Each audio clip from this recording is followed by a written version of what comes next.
Gamitan natin parehas. So pag in-apply natin geometric mean, actually ma-apply mo to eh.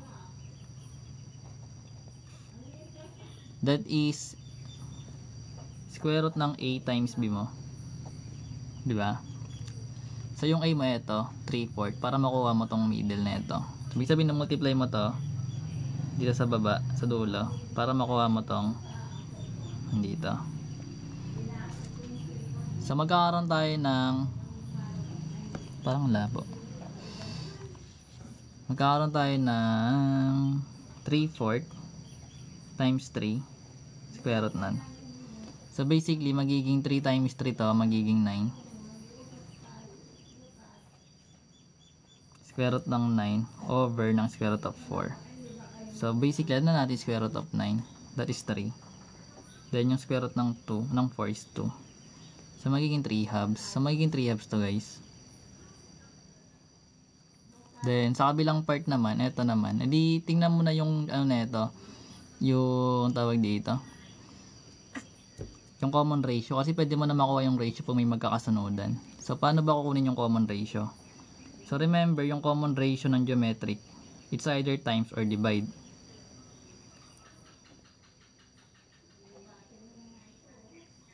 Pero divide lagi yung pagkapunta ka doon.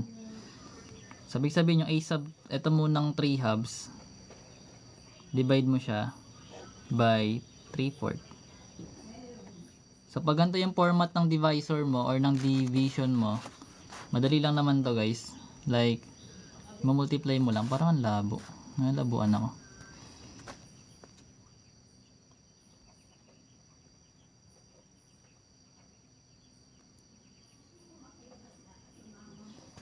Okay.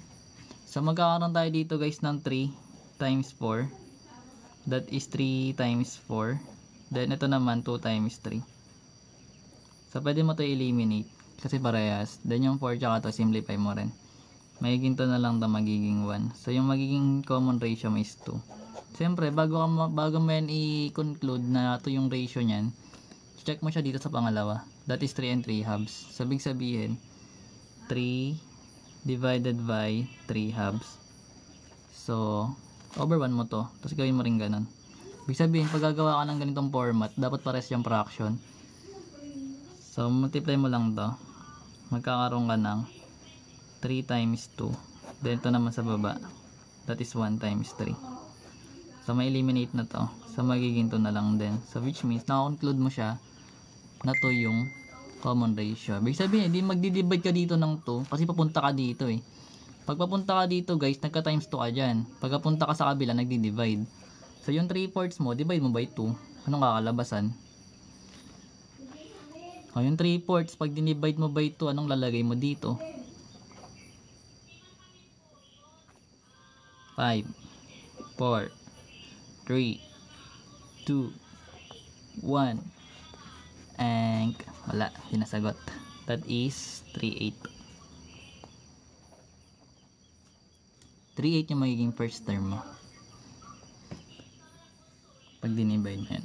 Anyways, check natin siya using ano ba dito? Diba yung given is 3/8? Ay 3/8 mali, 3/4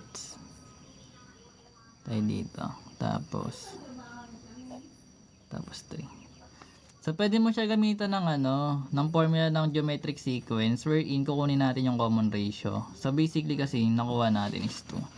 Dapat magiging to pa rin dito. So remember yung formula ng geometric sequence. Meron tayong a sub n, that is equals to a sub 1 times r raised to n minus 1. Ito yung formula niya, di ba? So basically wala tayong a sub 1. So pwede natin i-let to na 3/4. Tapos blank, tapos yung 3. Ito yung magiging a sub 1 mo. Delete mo lang siya. Then a sub 3 na ito. Siyempre a sub 2 natin wala. Missing nga yun eh. So meron tayong a sub 1. That is 3/4. Then yung r natin wala. Kasi kukunin nga natin yan. Yung n natin guys, that is 3. Kasi pang third term. Minus 1. Wherein yung a sub n natin yung 3. Kasi siya yung last term. So pag ganito na yung given, tanggalin, simplify mo muna to. Magkakaroon ka ng 3. equals 3/4 times r raised to 2 or r squared. Then from here, divide mo lang siya both side by 3/4 or pwede ka mag-multiply by 4/3 or reciprocal na lang na ito. Kasi magiging 1 naman yun eh. Pwede siyang 4/3 kasi maka-cancel naman to, tsaka ito. Magiging 1 na yun. Then kung meron tayong ganyan, ibig sabihin, pwede ito maka-cancel. Magiging 4 na lang to dito. Pag nag-multiply ka, equals, ito maka-cancel. Magiging r squared na lang siya. So basically, kailangan mo lang siya square root both side. So magkakaroon tayo ng 2 plus r. Which is ito siya. Ibig sabihin, kailangan mo lang mag-multiply dito ng 2 para makuha mo to. Then mag-divide ka naman ng 2 para makuha mo itong nasa first term. So from here, magkakaroon tayo ng 3/4 times 2. That is 3/2. Ito na yun, binasa ko na lang. Then yung 3/4 divide 2, that is 3/8. Tapos na. Ay, wala, hindi mo pa maintindihan yan. Ano yung bracket? Divide. Multiply yan.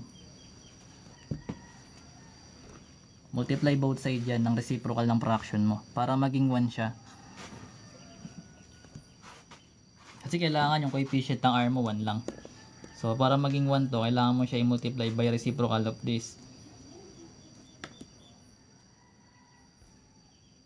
Lang tinawag ako.